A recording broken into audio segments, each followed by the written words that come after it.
In this video, I'm going to attempt to procedurally animate Snake in Pygame. It felt fitting that I would lead with another classic arcade game after my last video. Instead of the boring tile-by-tile movement of Snake, I wanted to let Snake freely slither around. But first, have you heard of a game called Rimworld?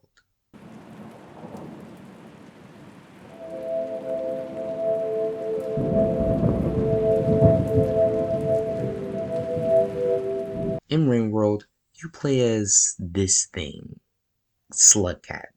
Slugcat can grab things, throw things, climb things, die, and die, and die, die, die, die, die.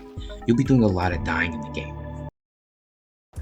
Anyway, you'll notice that animation looks natural and adapts to most situations. This is because most of the animation is handled by the computer in real time.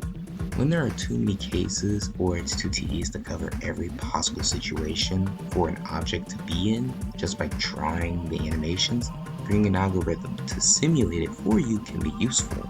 Basically, I have no clue what the snake is actually going to look like, nor where it'll be at any given time. So I need to tell Pygame how to animate the snake without having to hand draw everything. Alright, I'm pretty broke, so I drew these simple sprites on a website called Pascal for free. I also used it for the background grid as well. The goal is to link these sprites together in a sort of chain. Yeah, that's it. Well, of course not really. This is the simplest method I could get working. You can see where I got it down in the description. Pair this with a loop, it makes sure that the segment of the snake stays within a certain distance from each other. Then it pulls each segment to the previous segment's position when that set distance is exceeded. Hold up real quick. There we go. However, the function only takes vector 2's, so the segments need recs. Furthermore, I don't want to create the vector positions manually, I don't want to create their recs manually either, and I don't want to have to link them together and stuff. It'll work, it'll just take a lot more copying and pasting, which isn't really practical to do.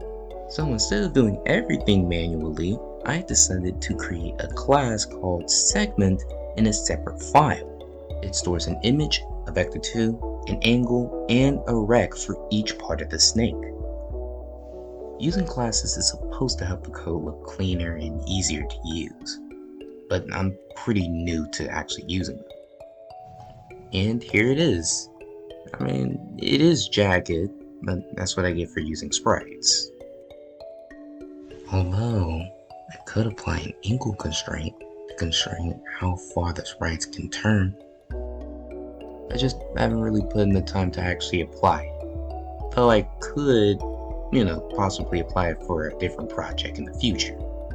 Now moving on to the actual gameplay. The apple was really easy to do.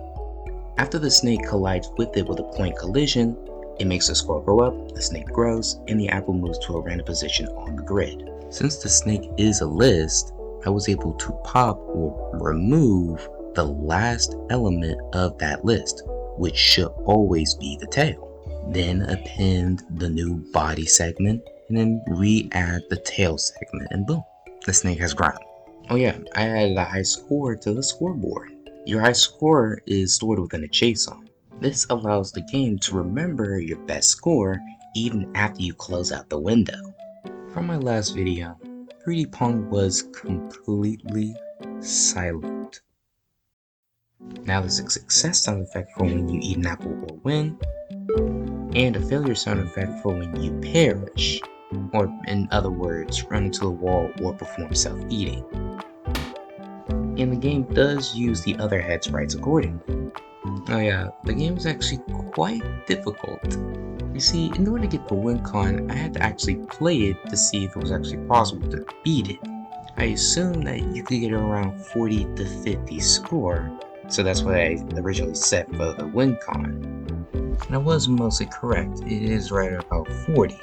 But it's so easy for the body to get in the way, it almost totally didn't get on my nerves just trying to beat it. That's probably because the apple's code is so simple, it doesn't check whether it'll spawn on top of the snake. That's why sometimes the apple can spawn on top of the snake's head, and your score just shoots up by like 2 or 3. To be honest, I had actually written out the entire game as one script without classes beforehand, only splitting the game into 2 scripts afterwards because, I wanted to see if I could actually improve my code that way. 2 main scripts only really have like a 6-line difference. I mean, the new one does indeed look cleaner. I just, the project is so small, I literally couldn't tell any changes. Well, that's it for this video. You can find the packaged game and code on my GitHub down in the description. The next game should have more traditional animations, and I could actually try applying classes for it immediately instead of after writing everything out. And I do want to revisit procedural animations with a bit more effort after I get a little bit more experience under my belt. Alright, I'll see you next video. Bye.